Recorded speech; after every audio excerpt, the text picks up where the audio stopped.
everybody. It is Mike Levin on Friday, April 2nd, 2021.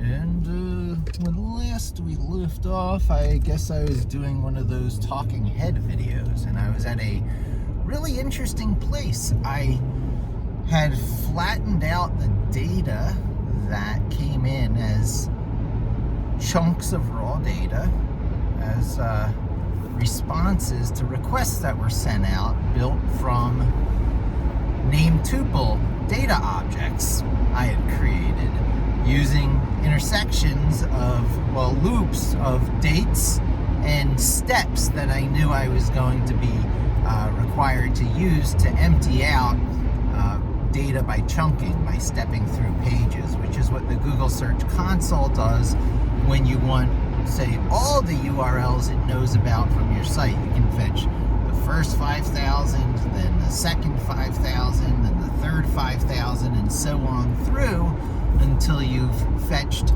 50,000 total rows of data, 5,000 at a time, 10 steps. So a lot of my prior videos were sort of dedicated to doing that, and one might wonder why. Why am I, focusing so much on Google Search Console in particular and paging through API requests in general? Well, it's because so many projects look this way these days. You're always making requests of services, of APIs. Even if it's web page requests, it's all, go to this location and input this data and get some results. And those some results, the pattern always goes, there's some raw format that it comes back in that oftentimes you want to save the whole thing so you can refer to it later. Other times it turns out it's inefficient and wasteful to save all your raw data, so you only save a little bit for recent proofing and debugging.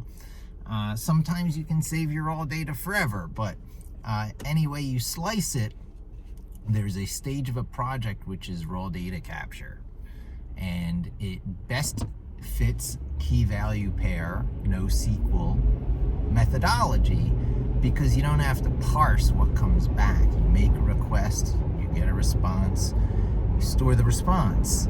You store the response using the same arguments you used to make the request of the service. These are your named tuple data objects, instances of them, where the values of the parameters are set. The arguments are filled in with dates and steps in the case of the example I gave recently. And that creates kind of like a key space for a given date range, for a given namespace, because you want to bundle these things up, somehow. So the outside bundle is for a given namespace, for a given date range, and I'm using the last 16 months worth of days in the current application, and for the following steps. So you have sort of step-by instructions, because it's not always step 1, step 2, step 3, step 4. Sometimes it's starting from row 1, then starting from row 5001, starting from row 10,001, 15,001, and so on, as the case was in emptying out our Google Search Console data. And then further, we had some nuances that we had to deal with. And one would ask, why am I leading with this on a overhaul or a rebasing of my free and open source project that at least some people know about, followed once upon a time, cared about, Pipulate, right? So, hit tail gone. Claim to fame in the SEO industry, fewer, because having a Web 2.0 era site application SEO tool, keyword suggestion engine, that was still running, that there were still fans of, was pretty badass. And I use used it as kind of a resume piece. However, the world has just changed so much that, it wasn't worth the people who had it keeping it running. The crossover had occurred that it cost more to run than the people who still bothered to subscribe to the HitTail service at whatever it was. And so retired was a site. And so retired is some of the coolness of my resume, my LinkedIn profile and stuff. So I was the first to unbox the Raspberry Pi on YouTube. Woohoo! 2012. I was pointing out that Linux, Python, Vim, and Git was the killer platform around those times, and showing how to run websites off of Raspberry Pis, thereabouts as well. And so now this kind of stuff is coming into the mainstream as kind of a counter cloud culture, a pro-privacy posse, and it's cool. But I've already been there, done that, and I'm on to the next thing. And so I'm actively thinking through what is the next thing. And it's very interesting that doing what in the past was quite large challenges for me, in other words, the quote SEO suite, the standard SEO suite of applications, which usually includes some sort of interacting with Google Search Console. Check. That was the project you just saw me carry out. Search engine position tracking, SERP tracking. So for the given list of keywords, what position am I in, and the list of other sites that share the same, search results. Tracking yourself for a position is also inherently tracking whoever else comes up in that keyword space, their positions. So there's doing that, say, for yourself, not, holding your hat in your hand to a vendor saying, please, can you run my search results from different locations in the world and average and aggregate and stuff. No, you just run your search results. At most, you get the VPN so you can come in at different points in the world. A lot of people use an application called HMA. I should promote some that are in the network of companies that I work for.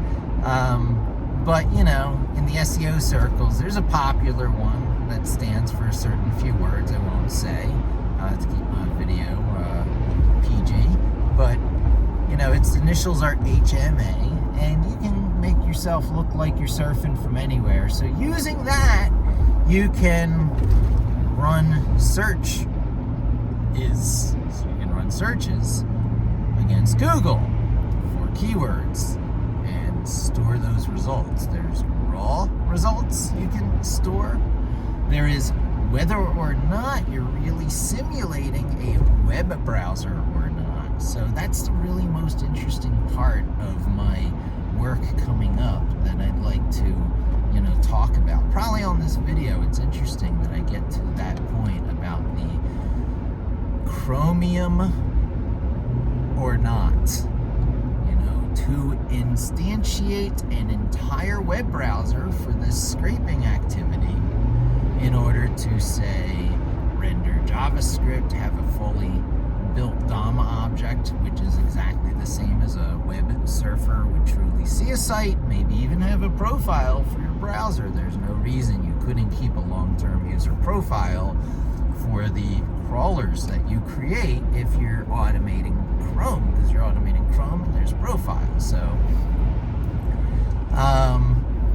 but there is now always two approaches to a project. If you still want to just simulate a web browser with a good old requests object, or URLX for concurrency, no, it's HTTPX. Excuse me, the HTTPX package. If you're doing lots of requests at once and you want, to use async await and do them all together now. And there's ways to even throttle how much you're trying to put through concurrently, because there is such a thing as quota rate limits. So one of the big obstacles, barriers to be thrown up to, hey, now I can make as many requests, like up to 200 requests per second or something. I forget exactly what the metric is, but it's some ridiculous amount to start pulling down from an API or a web server, page after page or response after response, given your matrix, your argument space, your key space going in. So that's, I guess, what led me to that whole tangent of a discussion, was that early on in the steps, you figure out what your key space is, because that's going to determine all the potential requests you could make. You might end up making a smaller subset of that based on the data you collect as you record it, as you actually do on the Google Search Console empty out application I just wrote. Because after the first request, if it comes back with less than 5,000 rows, you know that the next step is going to come up empty. Right now I have it coded so that it actually makes the next request and records the key value pair, but I've already changed that. I have it so that it never records the empty, the response that has no rows. Because right now when I record raw API responses for Google Search Console, it's coming back with either 1 or 2 items in the result. If there's no data, it comes back with 1 item, or actually empty. There is no row items. So there's a key value pair in a dictionary, but it's a single dictionary with a single key value pair, and one of the keys is not rows. So if it comes back with 2 key value pairs and one of the keys is rows, you know you've got data, and that's worth recording. But if it doesn't come back with that, it's not even worth recording that empty key value pair, that came back. I used to think you were capping it off. You were replacing implicit knowledge. Because there's less than 5,000 rows, it must have returned empty on the latest step it tried. And so I said, turn implicit to explicit by recording that latest step you tried, and you were sort of capping it off, popping a terminator caps on it, saying, see, I made this request, and here is the empty result set it came back with. However, I changed my opinion on that, because it turned out, in my mind, why it should always continue to return data for the most recent uncollected day is because that most recent uncollected day is not capped off, could never be accidentally capped off. And under that previous scenario, it could be. If I capped off requests I made that came up empty and recorded that key value pair in a persistent store, I could trick myself out to not processing a new day's worth of data. So I never cap off no more. That's a double negative. I do not cap off anymore. And that way, the whole implicit explicit thing gets turned upside down. I explicitly do not terminate any, like, maybe you should requery this possibilities. Now, anything that steps through to fill in blanks is going to have to know that for a given day, if there's any rows, the whole day has probably been processed, and you don't have to bother trying to reprocess substeps. However, if a day whose data should have been collected comes back empty, no keys for that day, no key step combinations, then all of those steps should be processed up to the point it comes up empty. And when it comes up empty, even though the request was made that had a 0 rows key, it had no rows key. Even though that work was done, we do not store the fruits of that labor. We do not keep the fruits of that labor for future reference, because we don't want to accidentally build anything that could cap off days that have been queried to see whether there were any rows, and the rows were not there only because Google Search Console has not caught up with that day yet. There's always a time 2 or 3 days ago where it's catching up, and you never want it to accidentally record that as no data came back for the first request. So I reworked my app a little bit for people who are actually following along. There might be about 30 of you out there at this point. And it's a fascinating project. I got it to the point where that raw data, through the wonders of list comprehension, is being transformed into a flat set. Now, I've done the work already. I haven't made a video out of it. I do the thought work and the tests one step ahead of actually performing the work live in front of you that I know is going to be successful because I just tried it. So the thing that I just tried, spoiler alert, is making a SQLite table that has one column, and that column is also the primary key, which by definition is also a unique constraint, but which is being explicitly told to not support nulls, and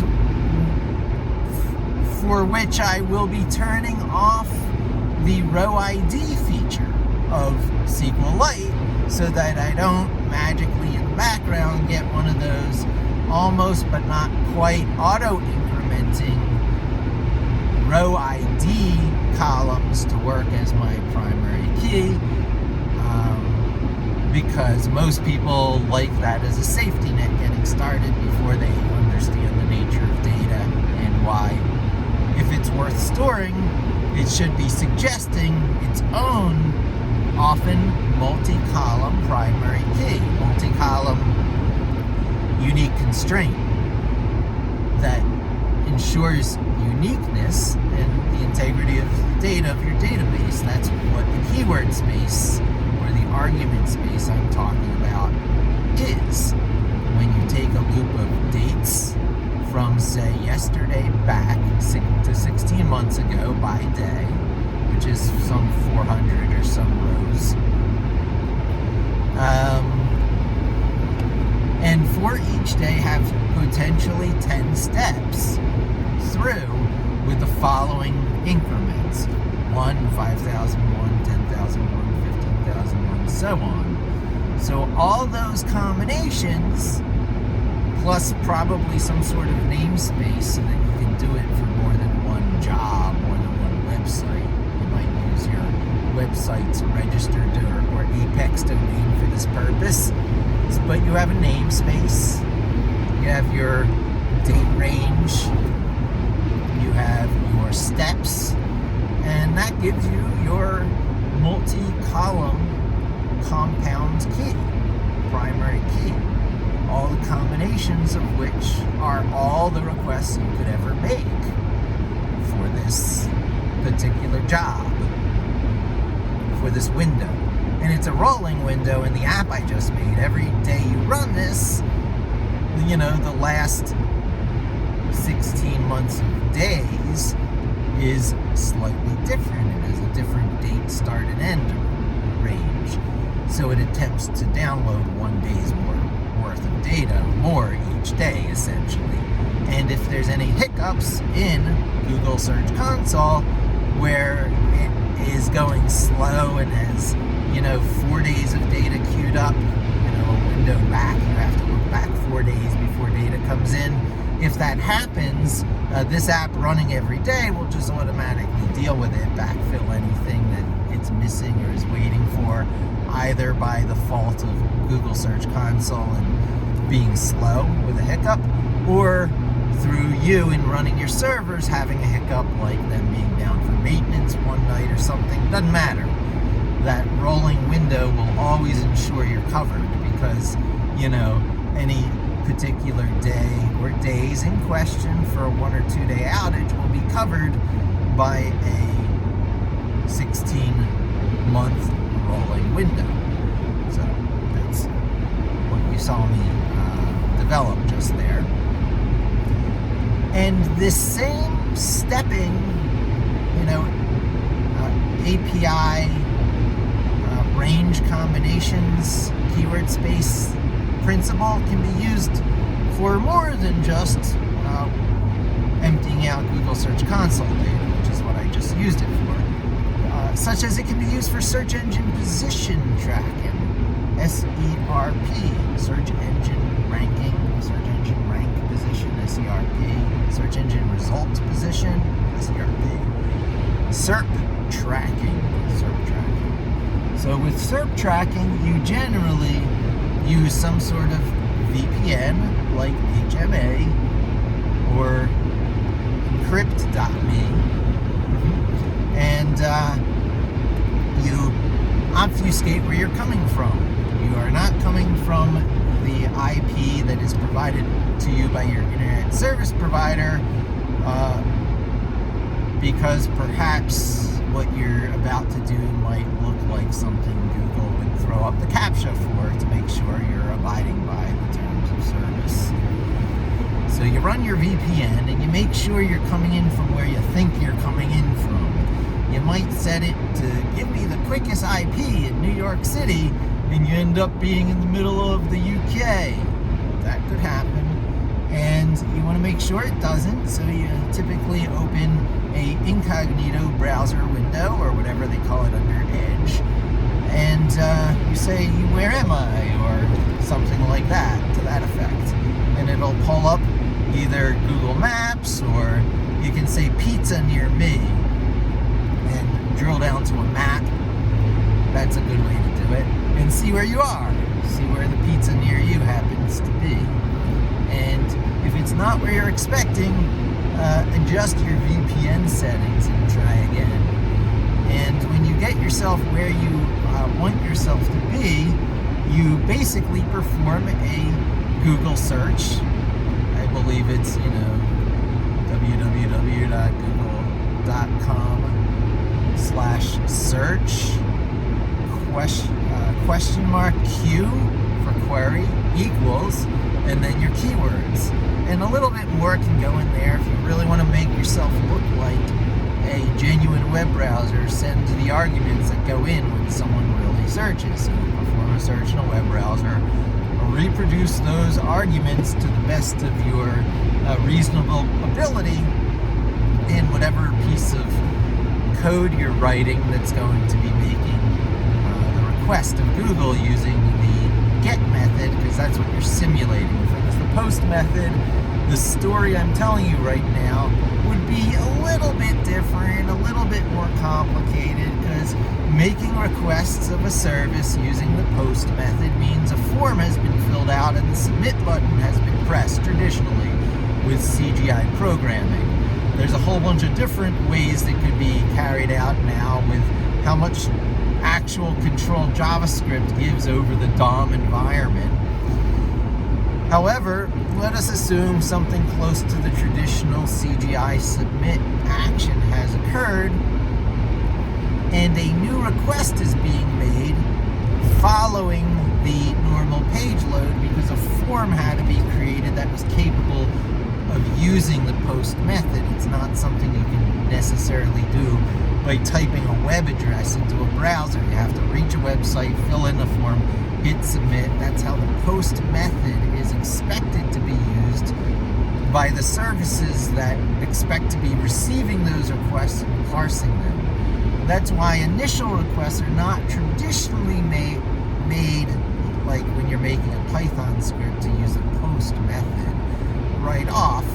And fortunately, so is the case when you're doing a typical generic web search. It's the get method. So you're just building a long URL with a question mark, something equals something else on the URL, considered part of the HTTP request. As part of the HTTP request, is not particularly part of the URL, which is the Universal Resource Locator, alternatively called URI for the Universal Resource Identifier, which is by definition intended to be universal and unique, but oftentimes rarely is, because this extra variable thrown into the mix in the form of CGI arguments or parameters carrying argument values creates more space, more keyword space, more argument space, more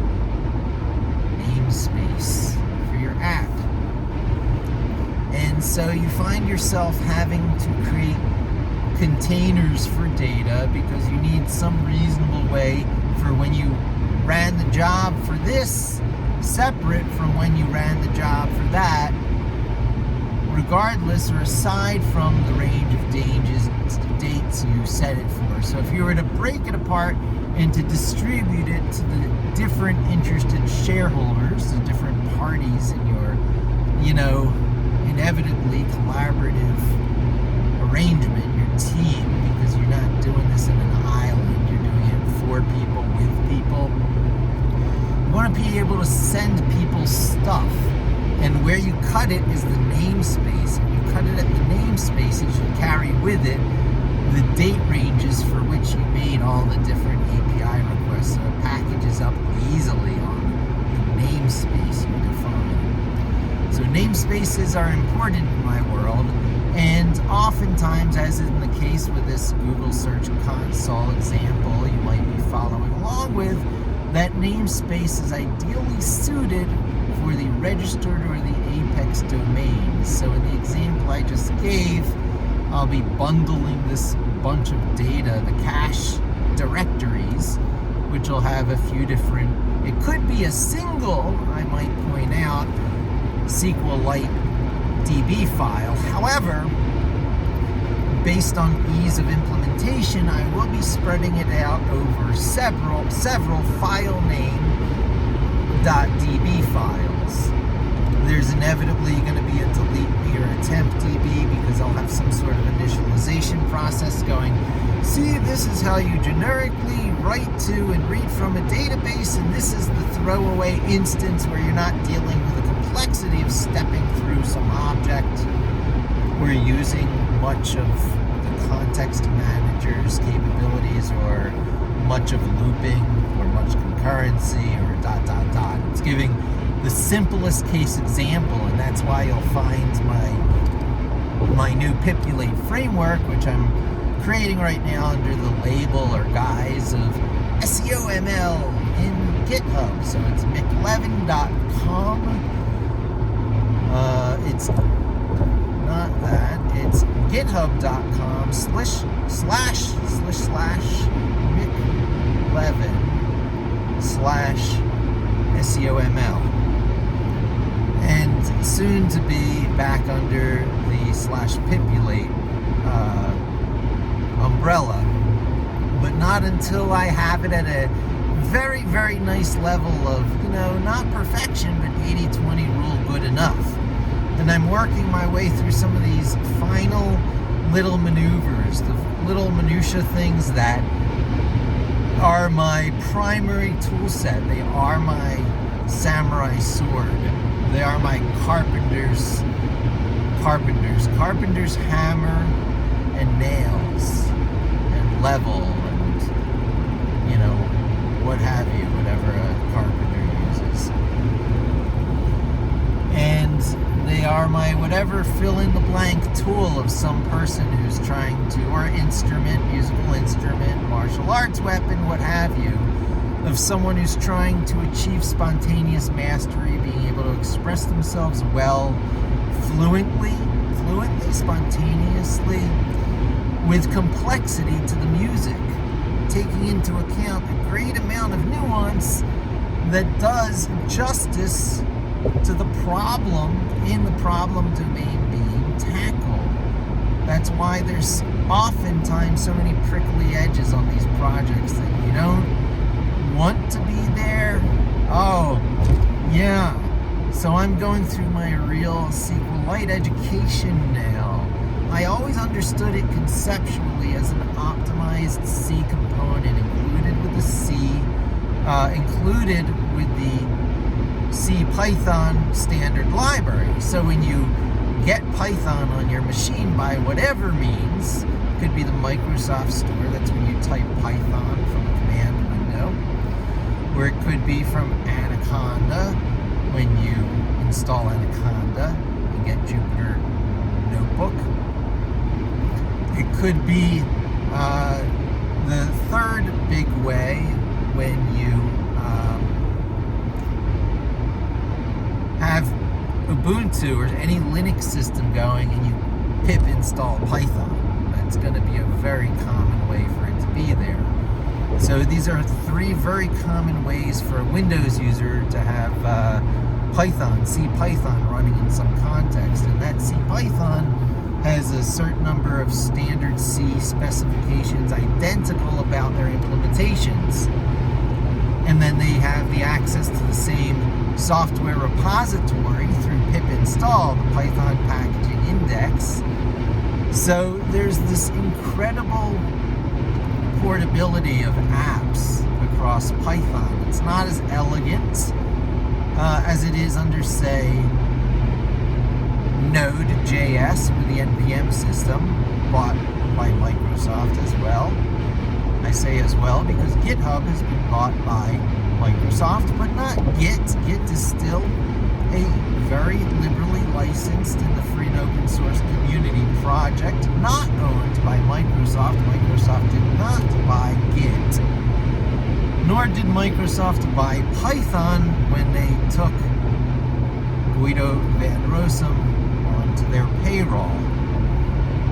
He stepped down as the benevolent dictator for life of the Python.org, the Python Foundation, and has ceded control to a group of people who are elected, who are fairly well-known people in the Python community already, demonstrating that there's a level of profound maturity and ready for all this inherent in Python's way of being. It's a very vibe. The ghost of himself that Guido van Rossum has left behind in Python and all things that carry on his torch as the benevolent dictator for life, and everybody is happy. People who are using their custom extractions and individual spins on Python continue to do so uninterrupted for the most part. The drama and the trials that have rended the Python community apart insofar as it can be in the leaving behind of Python 2.x at latest got to be to a very mature 2.6, 7, 8, 9, which people really came to rely on as staples. I think 2.7 was like an apex where it, like, this is what Python is. But the Python 3 point something is now the new official Python movement, was successful in end-of-lifing 2 point whatever, and it's now not supported anymore, and everybody's over on 3.6 and above. And I'm really pumped about the new features coming out in Python 3.10 with the filters, with the pattern matching filter switch, which I saw some person demonstrate on YouTube who like jumped to 10,000 followers overnight by compiling Python 3.10 ahead of time and demonstrating how this feature is going to work with a really slick chroma keying of himself against the Python, probably VS Code backgrounds, REPL environment showing the living code. And I'm like, hey, he's doing almost my shtick, except he got to 10,000 viewers overnight, and I've been doing this for some 10, 13 years, whatever. Oh, I should look back. 2012 was when I did the Raspberry Pi unboxing. I think it was somewhere around 2006 when I launched Hittail. I might be on YouTube about as far back as it goes. So if you start counting from my earliest videos, I wonder when the Hittail video is from. That'll really measure my start on YouTube. Let's conservatively call it 2007. So by 2017, that was 10 years, 18, 19, 20, 21. So that's about 14 years on YouTube. Not quite at 10,000 followers yet. I'll be there soon.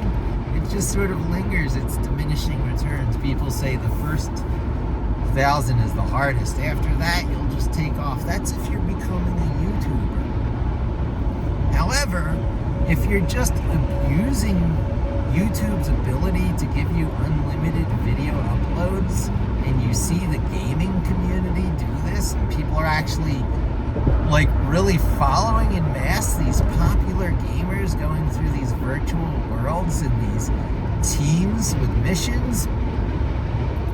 Yeah, I get it. Leroy Jenkins and all that. It's, been there, done that already. I've had that feeling of the multi-user team, that vibe, that, almost spiritual experience in the augmented and virtual reality worlds. And I find that just being able to say what I want and just ramble on as I do, and to have a corporation go, we'll take that, we'll publish you. Hey, you want to say that? We'll put that on air. Anybody can tune in, watch as many times as they want. And honestly, a handful of you are probably like really interestingly connected to me, people in my life who you imagine I have no idea you follow me because of the anonymity of YouTube viewership. It just shows up as a view count. And a lot of times a thumbs up. Thank you for those of you who automatically thumb up everything I do.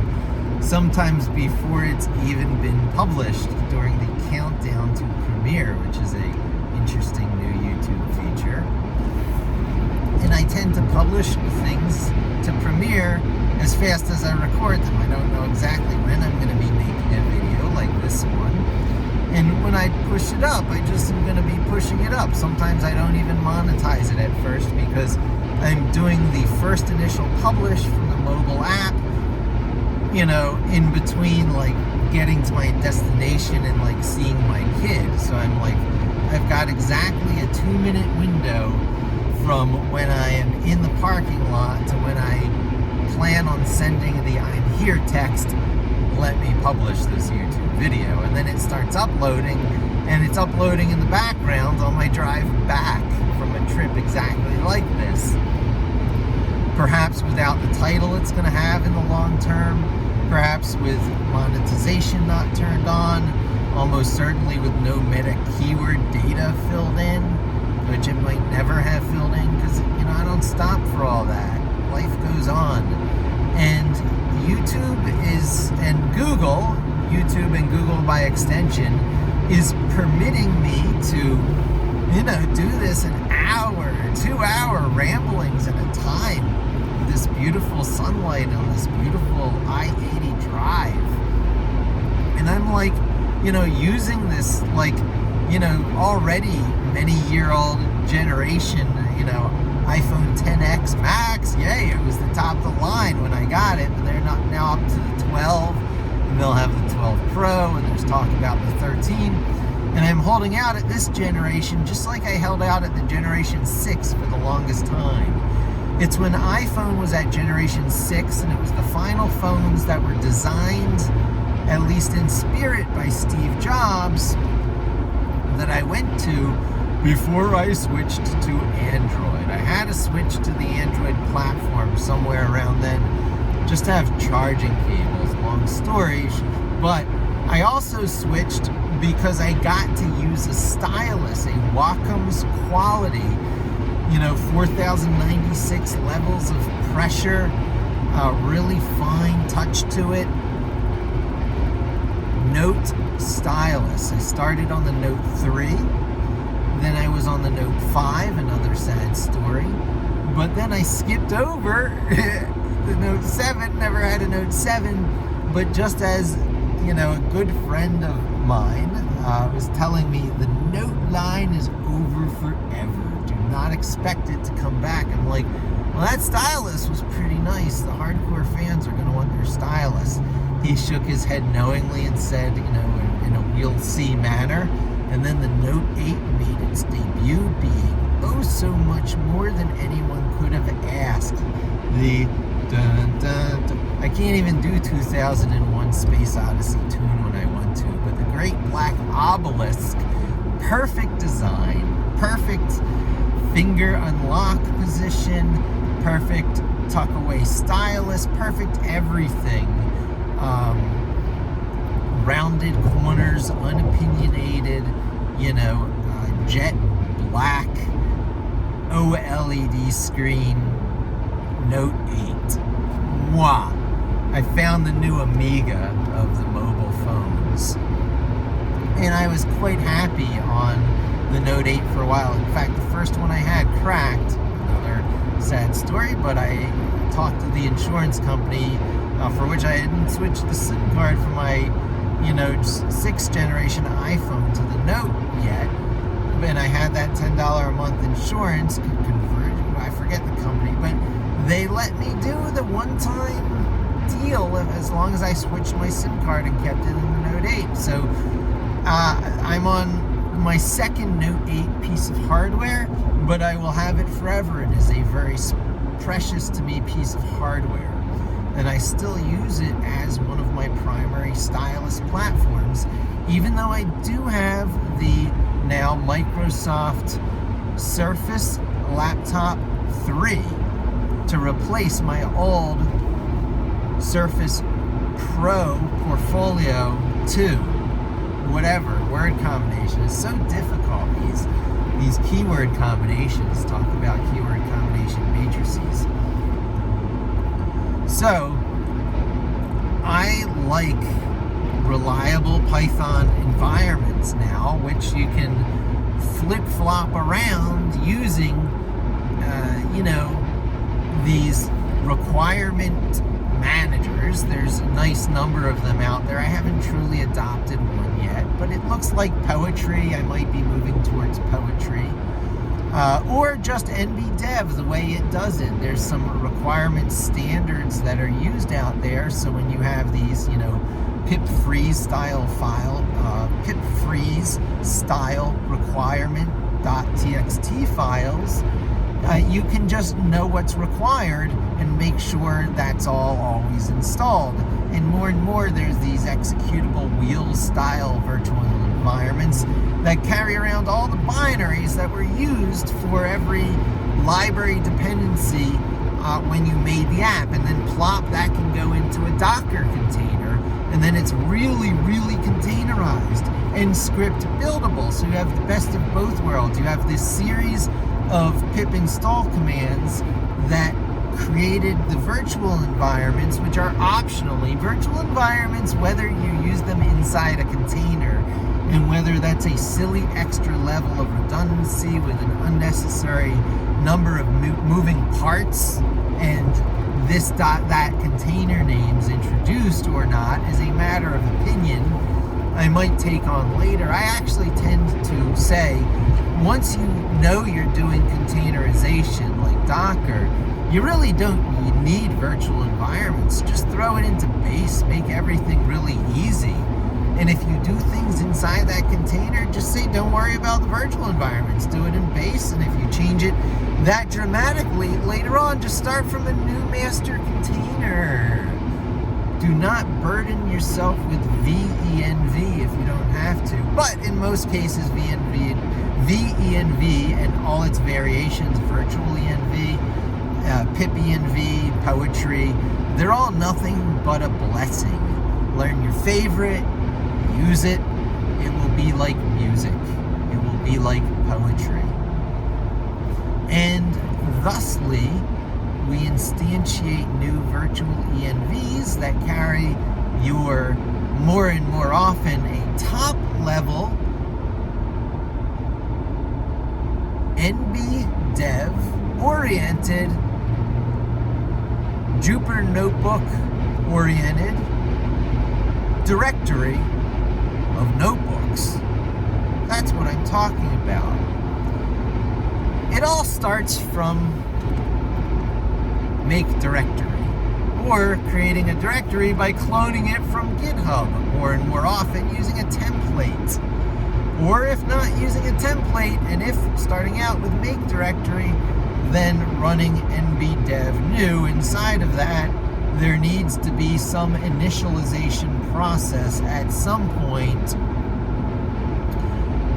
for both Git and nbdev in my new world. What I choose to do, what I say yes to, is rich notebook environments. I say yes to embedded markdown cells. I say yes to a prescribed order of code boxes that you execute. I say yes to the use of virtual machines, virtual environments, virtual namespaces in virtual tabs with virtual C Python instances. Call them kernels if you will. Jupyter Notebook does many nice things.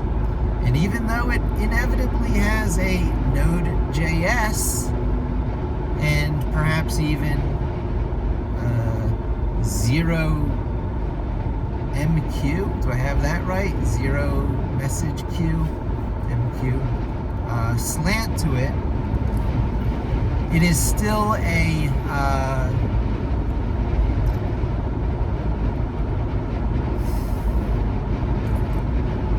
worthy primary tool in your toolbox.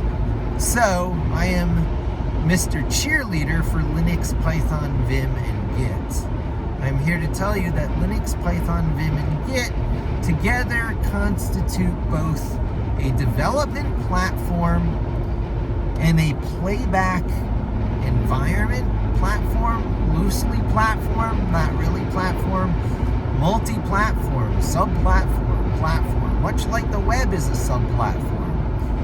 Like the web, which these days means the full web stack, including a server piece, which is Node.js, and a language JavaScript, just like the concept full web stack includes all that. The concept Python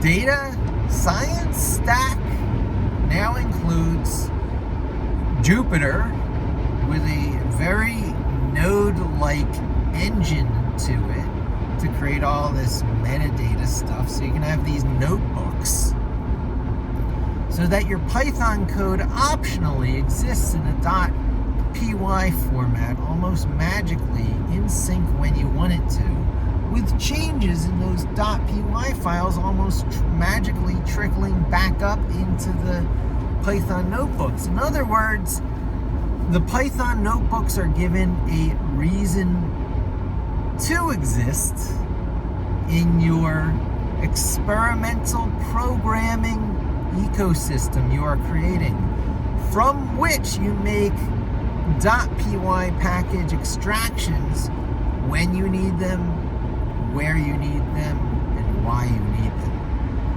And that is where nbdev enters the picture. And that's why Jupyter, together with lab or notebooks, your choice, it doesn't matter. That's part of the magic of it. API dependence, implementation independence, you see. As you get dependent on particular APIs in the Python community that everyone collectively relies on, so too do you get independent from any particular implementation, because others will come along that free you from the ties of yesteryear and give you wings on the technologies of tomorrow, like HTTPX does with the request API to give you concurrency with a familiar API for humans. HTTP API for humans as requested for many years. That leads me to an interesting thought, because I'm almost up to raw HTTP requests again for my next round of work, which is going to be the SERP scraping, coming full circle here as we are. So we're going to be making requests which go something like, www.google.com/search *Q equals keyword ampersand start equals 10, start equals 20, start equals 30. And thus you get your search results on the cheap if using something like HTTPX or even the standard library. It might be time for me to see the latest state of URL lib before I incur a dependency, even such as the now popular HTTPX, because if I don't need all that fancy, simplified, concurrent API stuff, why use it? Why not take another look at the good old standard library? And I know that there's a lot of remapping of things back to URL lib, because now enough time has gone, depreciation time has gone on URL lib without the 2 behind it, that they could go full circle and map, the universally fixed API of URL lib back to naked URL lib object.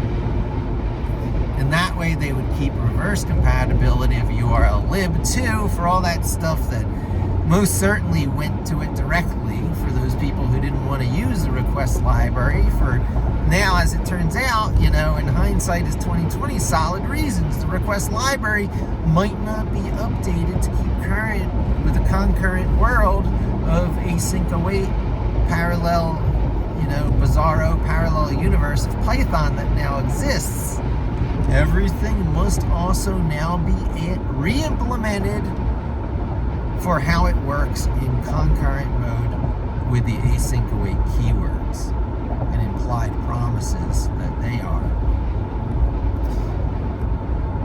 So many weird things. So async await was what was used in the JavaScript world, ECMA, to,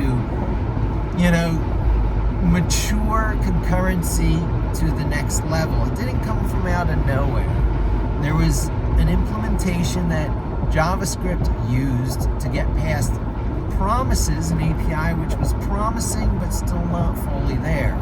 So first there was callbacks. And by the way, if you look at my latest videos, you'll see I was talking about the OpenReco library in like 2006.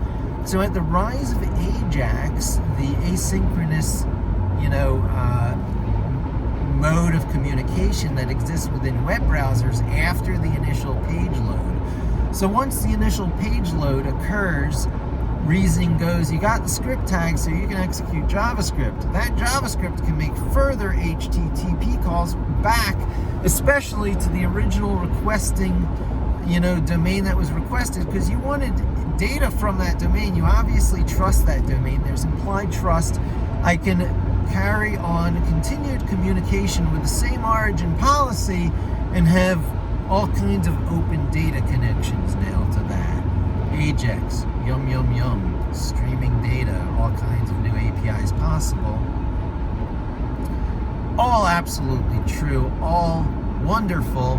I was doing that in 2006. Go look. I love having that Google Search Console data and that it's on my existing websites. Wow, how awesome is that? I got to see what's available in even further back data from my mike-levin.com. I wonder if my Google Search Console, no, clearly I can't go that far back on that site.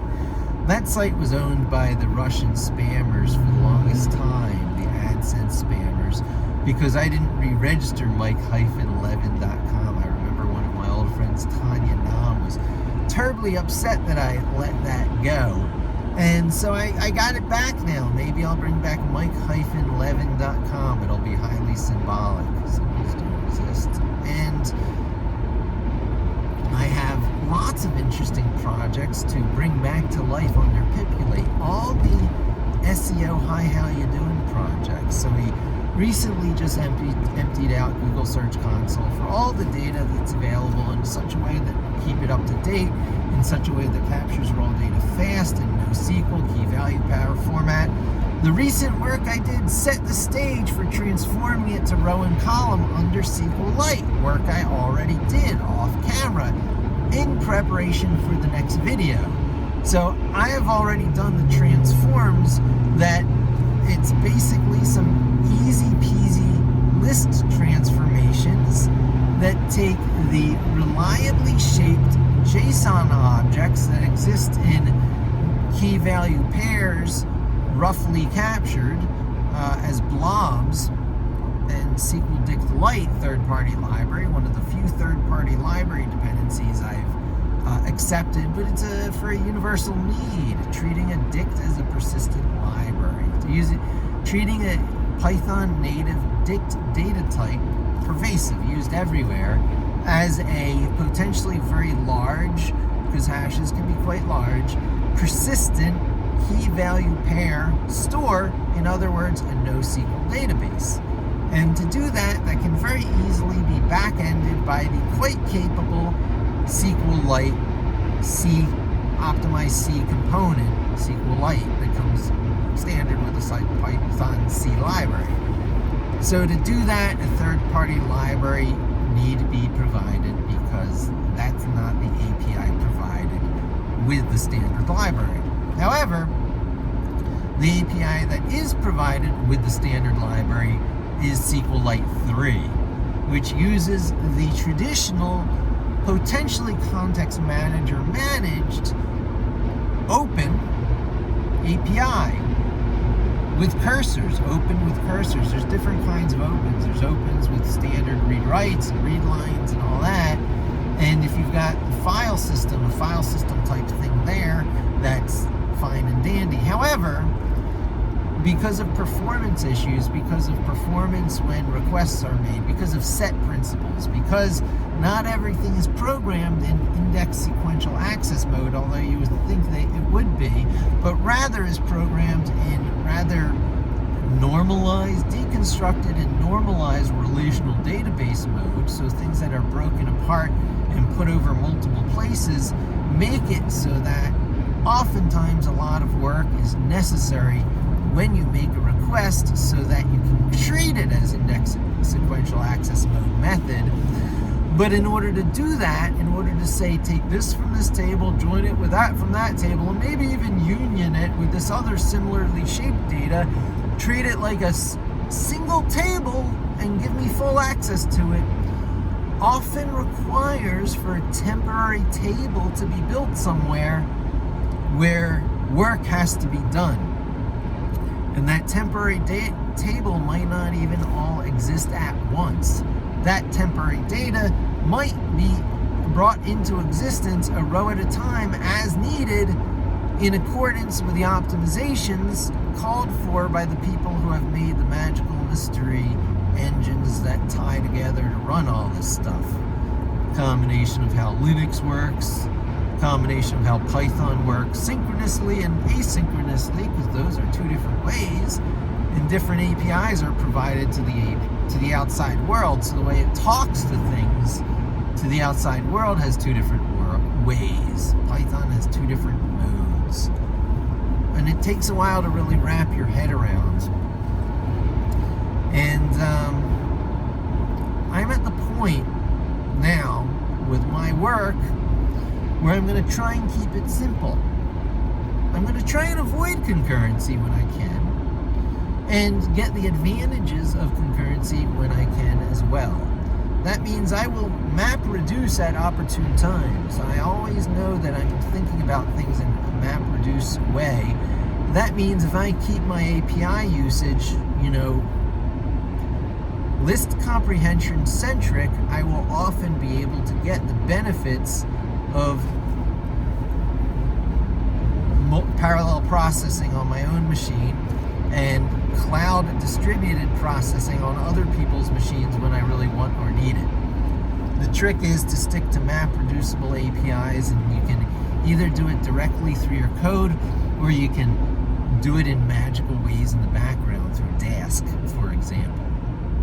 Right? So it's important to keep in mind that concurrency comes not necessarily from you compromising the beautiful, simple APIs that you have come to know and love in Python, but sometimes concurrency comes from just adding on more imported packages that uses your existing hardware in more and different creative ways, as Dask does. And with other things like, if I get it right, OmniLib has some interesting packages. Thank you again for the Knowledge Talk Python to Me podcast, and Michael Kennedy, who has the most wonderful guests. And I might have learned about OmniLib also from podcast.init, the other one. Oh, I'm sorry, I forget your name, but podcast.init has some interesting speakers on it as well, although it comes off as quite a bit more boring. I might have learned about OmniLib and the wonderful set of libraries that can let you rate limit with concurrency. Yeah. So you use the versions of things that work with the async await keywords. You have to use HTTPX instead of the request library. But when you do, you can make lots and lots of requests at the same time. Now, if you need to do that in combination with parallelism, you can even do that on Dask. And when you use parallelism and non-blocking concurrency together in unison, you need to rate limit that stuff to the limit that the APIs can handle, especially if you're doing any sort of authenticated logging, because it knows it's you on every request, and it's going to come off looking as a denial of service attack against some of these things. So I'm going to get to true parallelized concurrent requests against things and crawl-like things to pull stuff down at the fastest rate possible. But I don't think for SERPs. I think for SERPs I'm going to go at a nice leisurely pace, spreading 100 requests over, 30 seconds to a minute in between requests, fuzzing my user agent probably, and fuzzing the wait times, so I don't necessarily look like the same person over and over, even if from the same IP. I'm going to make myself a little bit difficult to fingerprint so that my SERPs come back reliably so that I can run a large number of SERPs. Maybe I won't cycle the user agent, but you certainly don't want to trigger off search after search after search against Google at too fast of a pace, or it's going to throw up the CAPTCHA. And you can even automate around the CAPTCHA, but why? Why bother?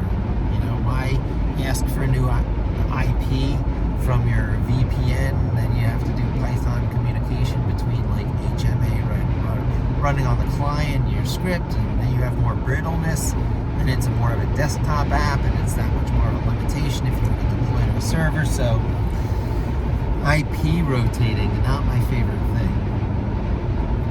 However, I'll leave hooks for it, and I'll leave hooks for everything else. When starting scraping, basic split being Chrome automation or not.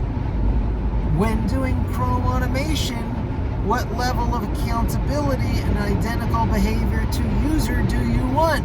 In other words, if you want 20, top 20 of search results and need to simulate 2 pages in, do you do first search normal user with no start equals, and then second page with start equals 10. So you've done 2 total requests against Google. That's 2 GET requests. And once you do that, how much of it do you store? Do you store just the HTML and the view source? Or do you store potentially the whole rendered DOM, which you could be sitting on top of if you used Puppeteer? I'm not going to be using Puppeteer. I'm going to be using Puppeteer, so I'll be doing some native JavaScript programming. I'll be programming Node.js, so I'll be having an instance of Node.js running along with my Python script automation, you see.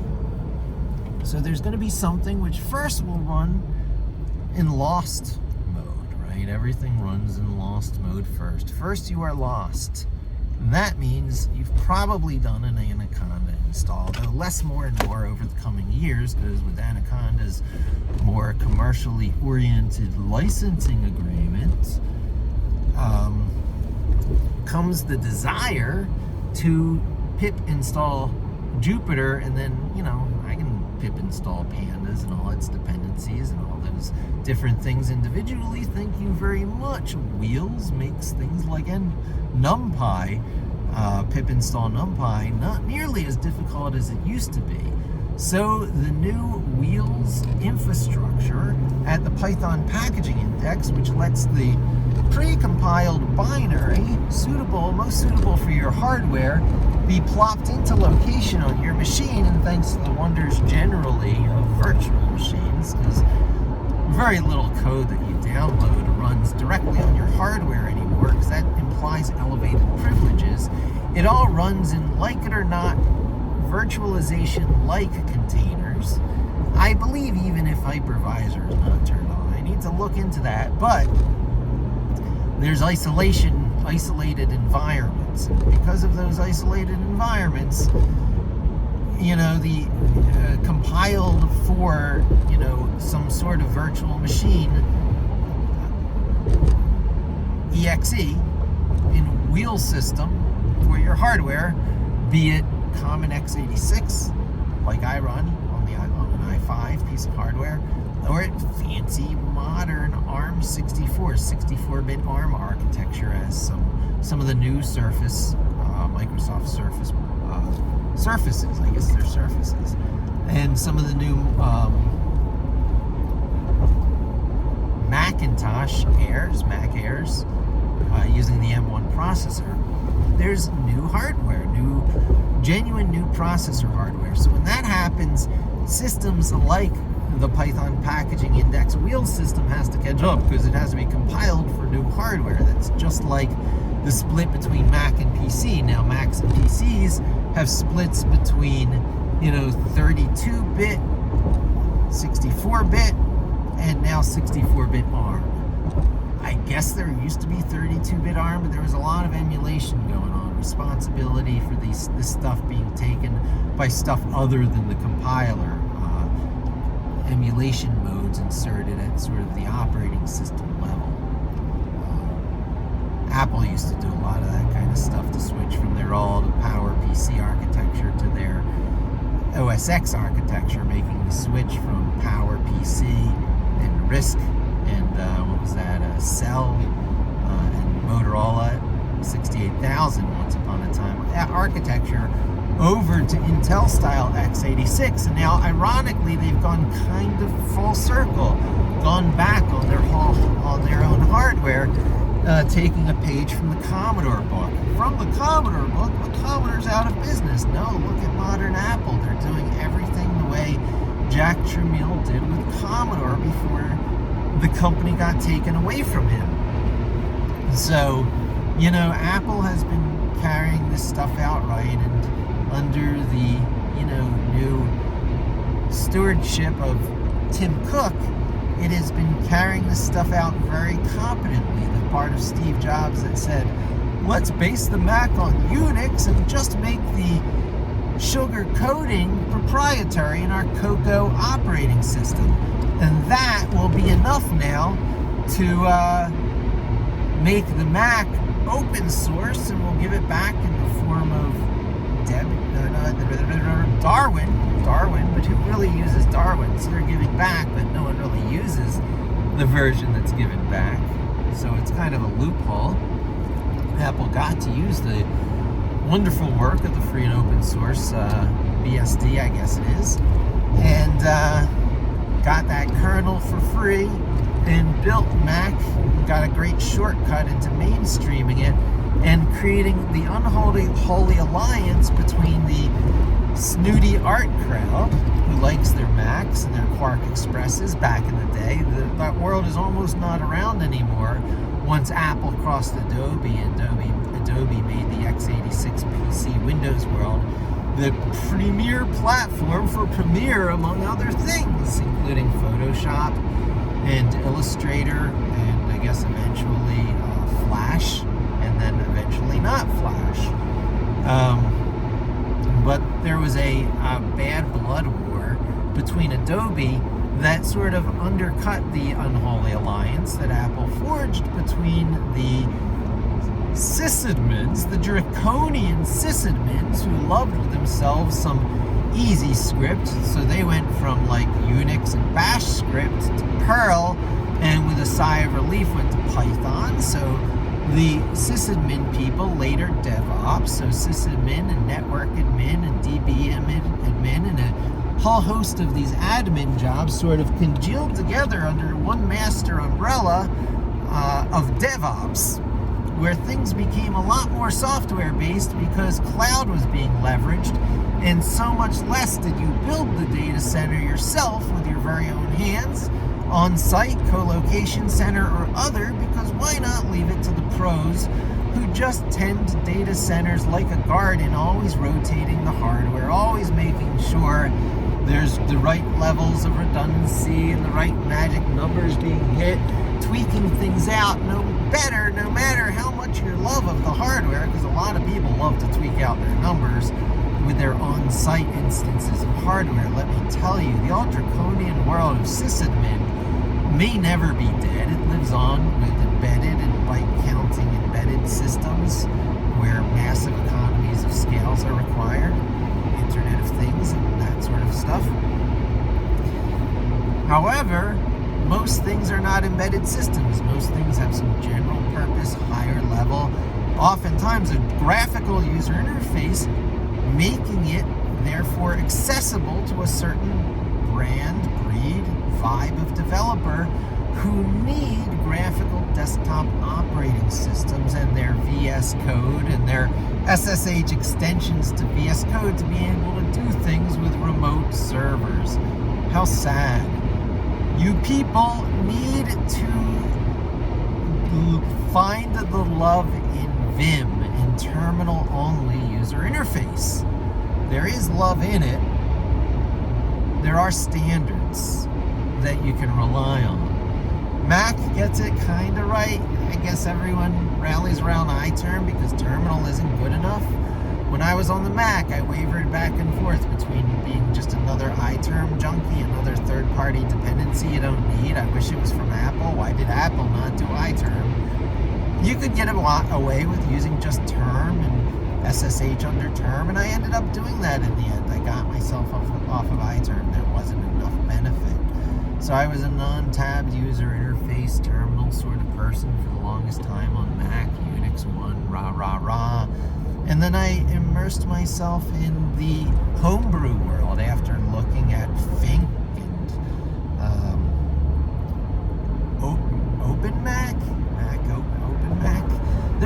There were a few of them, but it sort of, since Ruby became so popular, Ruby on Rails on the Mac included by default, amazingly, I guess at least Ruby was, if not Rails, but that mainstreamed it in a way that was a surprise to everybody with Ruby and really made it the fashiony kind of language that it was, because the Mac Elite had it installed by default, so it was much easier to be a Ruby on Rails person. When you were a Mac person, you can say, look at the great power that comes from a joyful framework when you use Mac. And the Python people are scratching their heads saying Django much. And Django is around still in force as the reliable choice you could go to, even as Ruby on Rails has gone out of vogue for 9 out of 10 things it would have been catered for in the past. Because everyone who bases on Ruby on Rails has to reprogram in something else when it becomes successful and goes to scale, using things like Scala on the JVM. I mean, it's so funny when you think about it, almost like a joke. So Java stays relevant because people who need to get off of Ruby need an execution environment that's safe for highly typed languages with no memory leaks and good security context. JVM sounds like good for that. Let's compile the Scala code for the JVM and have a highly scalar language. Yeah. So, not my vibe, not all, not one little bit, not even a percent. JavaScript under Node could have been my vibe. It almost was. It was an arrow that nearly missed. I researched this stuff when the way you got JavaScript on the server again was through the Rhino engine, through Helma, the Helma project, not the V8 project. The V8 project had not been fitted to web servers yet when I was investigating. It was under the Firefox banner, and under the Firefox banner, it was the Rhino JavaScript engine, and the only Endeavor that was doing it was this Scandinavian thing, so I thought it had promise, as Scandinavian things often do in technology, called Rhino. So I actually played with it, and I kicked the tire of JavaScript on the server again with Rhino, and then quickly abandoned it because it wasn't mainstream, and then realized that Google itself was peddling Python libraries in everything it did. Even the compute engine at the time. Here's everything in Java. Oh, and here it is again in Python. And every library you need, which at the time, it was before the API console. I got big into Google API programming. So, you know, up until recently in my heart, it was the GData API, the Google Data API, which always worked a little differently than the rest of the APIs. It then had no formatting, but let you work with row and column data in a almost SQL-like way, very neatly, where you could update Google spreadsheets, which is exactly what I wanted in my career, for my career in SEO. So in my heart, after HitTail went away, or at least wasn't mine anymore, I took up API programming, and I simplified programming against Google spreadsheets. That meant two things. That meant OAuth, the hurdle of OAuth authentication, no easy, small easy thing. And it also meant easy Google spreadsheets updating in chunks, stepped, before the API could keep up with large requests. So you had to dole out these stepped requests so that Google spreadsheets would update without error. Yeah. So that was Pipulate. That almost still is Pipulate. I only lightly updated the API since those days. And a lot of things have changed since those days. It's not GData anymore. And I can really live with the Google Sheets API. I don't need to go through GSpread anymore. I've been with GSpread for the longest time because GSpread made GData easy. GData was not easy. So I simplified OAuth and I simplified GData by going through GSpread. These are things that are probably not even heard of as a thing anymore. So underneath the scenery, GSpread updated to the new API, the new Google Spreadsheets API, and I had started using that directly on my own. So my own, dependency, my own need for Pipulate got reduced because I created separate OAuth libraries for dealing with authentication, and I used the Google Spreadsheet API directly. No big deal. It was much easier. And so Pipulate became, not so mainstream, and even my own way of thinking and working and going about things. So it's time for a rebasing. What does it need to do for you? Well, it needs to do OAuth. Still needs to do that, but I'll just use my OHAWF. Oh, it's awful that you have to do this. Package is a dependency of Pipulate. Pipulate will use my other OAuth library in GitHub as a requirement to do OAuth. So I've broken out that dependency. What else does it need to do? Anything having to interact with Google spreadsheets. No, that's very well covered ground now. If you need it with minimal formatting, you can continue using GSpread. If you want it with more formatting, there's another one out there that I even have in Pipulate as a requirement now. There's a contender to GSpread that does a very competent job and gives you formatting. But again, why use that kind of stuff as a dependency when you can just go to the Google Spreadsheet API directly itself, even for formatting? So all these dependencies are optional. So again, then why even Pipulate? Well, as it turns out, data work, I fear even putting that next keyword after that first data keyword. It's definitely data work. It's not data science work. It's not merely data cleaning work because you haven't done the fetch yet. You have to do the fetch. So maybe it's data engineering work. You're engineering a system. You start out in lost mode and you're going like this in Google Notebook. So you're working things out in a wonderful REPL mode. My preference is Google Labs. You might even be using VS Code. Good for you if you do. But I would say use, Jupyter Notebook. Jupyter Notebook if you want a nice, familiar environment, local. Use Jupyter Lab if you want a better environment, local, one that'll magically transform into the marketing and business dashboards of the future because of the way panels work in Google Labs. It's going to be dashboards you watch, local, private intranety dashboards. That's going to be in competition with VS Code embeds at github.com in the form of GitHub Spaces.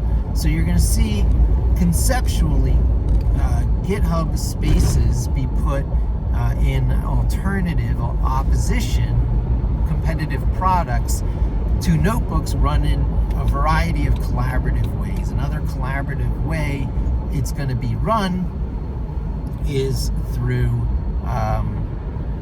Colab, Google Colab and Google Azure. All right, so I'm going to wrap this up pretty soon because I'm almost at my destination.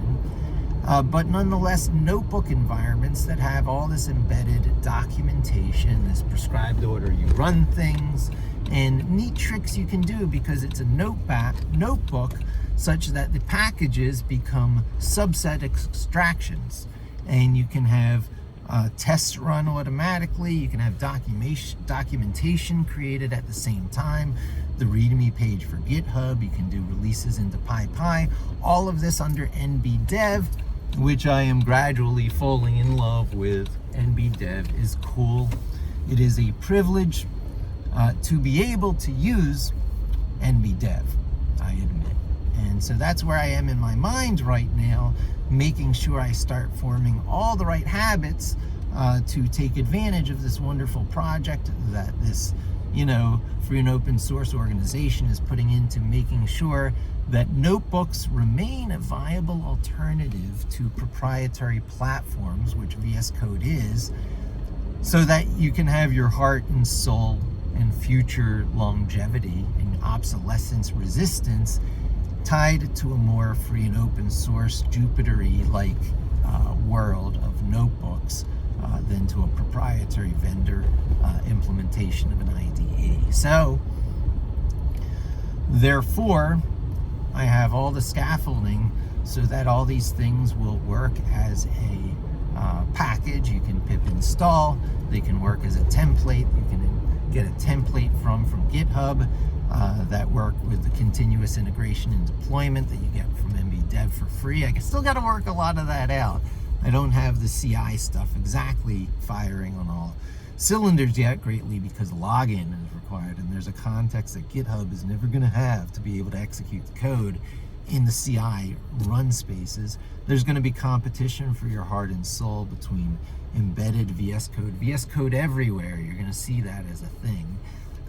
Versus notebooks by a ragtag, scrappy community of NBDev people being turned into this really killer, package management management system for exploratory programming, good documentation, good community, good sharing, very compatible with the these servers, Discord servers. So I'm probably going to get involved in the Python Discord server out there. My work is just begging to be have the Discord community bang on it a little for SEO purposes. It'll be where the coming out of the rebased pipulate occurs. So I'll come out with the rebased pipulate on the Python Discord. It seems all natural. And I guess that's where I wrap up. You've got my general plan. You've seen me do it with Google Search Console. Next, you're going to see me do it with SERPs and many other things that are the hi, how you doing, hello worlds of SEO with Python, with a lot of SQLite backending. Thanks for joining me. Hope to see you again soon, and don't forget to subscribe.